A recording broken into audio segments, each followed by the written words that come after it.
Chapter 1, 1893, late May, a few hours before midnight. "I'm dead," thinks the badly beaten Molly Johnson, who lies foxing on the ground. Her bloodshot eyes dart back and forth as she gathers her thoughts. What should I do next? Her heavy breathing makes the loose sod under her bleeding nose and swollen lips spray. She'd heard that when death is inevitable, life flashes before your eyes. Well, to hell with that, thinks Molly. I have my children to live for. She knows she must bide her time. Firstly, for herself, to regain some strength and think on her next course of action. Because she is no match for these two bastard stockmen. A strong cuss word crosses her mind that she would love to call them, scream to the world. But only the majestic mountain range in front of her two-room shanty will hear, and echo the word back, slapping her fair in her battered face. And there is no one here who cares for her opinion. She's just a woman. A moon large and full with many glowing rings sits high in the night sky, silver beams spilling down to spotlight the front yard of Molly's home. Large boulders sit behind the hut and sparsely placed white sallies border the perimeter, their trunks shimmering in the moonlight, the shanty hidden in the bush to protect or hinder. Molly cautiously lifts her head just enough to see the two stockmen as they catch their breath. The one who looks like a boy in physique wears an oilskin coat and a woman's petticoat skirt over his breeches. He takes a rope from his belt. Pulled down low, his hat casts a shadow over his face. He ties up the legs of an unconscious man who lies behind the tree trunk log that sits next to the fire pit.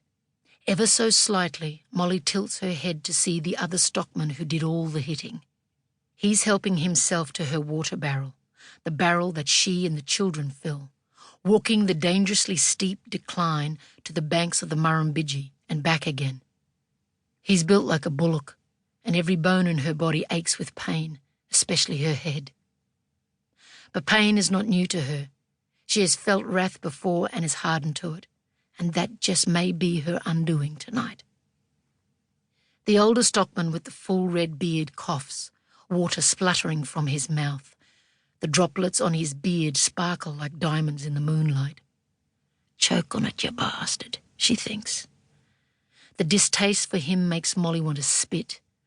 Or is it the blood pooling in her mouth? Fuck, she thinks as she lowers her head. She really could be done for here. Then, there before her, she sees her axe, large, menacing and sharp. It lies in the dirt beside the old chopping block, stained on one side with something that looks like blood.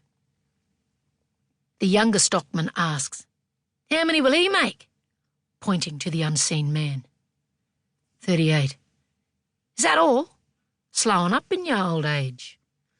"I'm not getting paid." The older stockman pours the rest of the water over his face, and it cascades down his beard. He takes the rope from his belt and begins to knot a noose. The night sits in silence, anticipating for what's to come. From behind them comes a gut-wrenching "Ah!" Molly has picked up the axe and with all her might tries to swing it with force.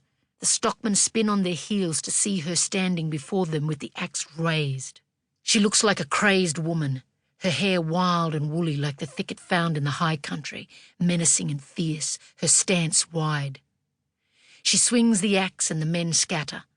The younger one runs, dropping the secured legs of the unconscious man heavily back onto the log. Molly grabs at her ribs as the axe hits the ground. Sharp pain rips through her upper body. Her ribs are broken. Her breath catches as she gasps with pain. She's angry that her attempt to connect with either of them has failed. Oh, what the hell was I thinking?